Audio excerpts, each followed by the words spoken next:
26 నెలల ఆపరేషన్ కగారులో పడకల స్వామి ఎన్కౌంటర్ హత్య చివరిదేం కాదు. ఇది ఎన్కౌంటర్ అంటే ఎదురు కాల్పులుగా జరుగుతున్నాయని మనం అనుకుంటున్నామేమో. చుట్టుముట్టి కాల్చివేసి ఎన్కౌంటర్గా ప్రకటిస్తున్నారు. ప్రజాస్వామ్యంలో పాలకులు అంతలు కూడా మారుతున్నారు. అందులో భాగమే మోడీ అమిత్ షాల హత్యాకాండ. ఇప్పటికీ 1000 పైగా మరణాలు జరిగినాయి. ఏదేమైనప్పటికీ పడకల స్వామి ఒక సర్వనామం, ఒక ఎన్కౌంటర్ స్థలం జరిగినటువంటి ఏదైతే ఆ ఘటనలో తాను బతికి బయటపడ్డాడో అది తన ఇంటి పేరుగా మారింది.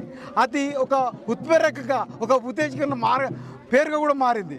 ఎందుకంటే ఇప్పుడు ఆయన ఎక్కడ పనిచేసిండు, గడ్చిరోలో పనిచేసిండా, ఛత్తీస్గఢ్ పనిచేసిండో, ఎక్కడ పనిచేసిండో అనవసరం. ఇప్పుడు నిజామాబాద్ ప్రజలకు కానీ లేకపోతే కామారెడ్డి ప్రజలకు కానీ ఆయన పడకల స్వామిగానే పరిచయం. పడకల స్వామి ఏం చేసిండు అన్నది ప్రభుత్వం ప్రజలకు చెప్పాలి.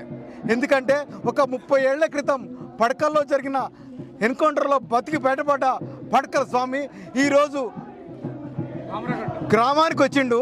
కానీ ఈ ప్రజలందరూ కూడా అతనికి నివాళులు అర్పిస్తున్నారు. ఎందుకు నివాళులు అర్పిస్తున్నారో ప్రజలు, ప్రభుత్వాలు ఆలోచిస్తున్నాయి. ప్రభుత్వం మాత్రం నేను నిర్మూలిస్తా, హత్యలు చేస్తా అంటుంది. కానీ ప్రజాస్వామ్యంలో ఒక్క మేరకే నువ్వు నిర్బంధన అమలు చేయగలవు. ఎందుకంటే నీలాగానే 1975లో ఎమర్జెన్సీ పెట్టి ఇందిరాగాంధీ కూడా నిర్బంధాన్ని అమలు చేసేది. కానీ ప్రజలు క్షమించలేదు. కాబట్టి అమిత్ షా, మోడీలు మీరు ప్రజాస్వామికంగా పరిపాలన చేయగలిగితే చేయండి, లేదంటే మాత్రం ప్రజల్ని అంతం చేస్తాను, అంతకులుగా మారతామంటే అని ప్రజలు ఒప్పుకోరు. ఇది పడకల స్వామి జన్మించిన గ్రామ ప్రజలు ఈ ఊరేగింపులో మాట్లాడుతున్న మాటలు. పౌరకుల సంఘంగా మాట్లాడుతున్నది ఏదైతే ఆపరేషన్ కగార్ పేరుతో స్టార్ట్ చేసిన హత్యాకాండ ఉందో దాన్ని వెంటనే ఆపేయాలి. ఇప్పటికే చాలా వందల మంది చంపేసినాం.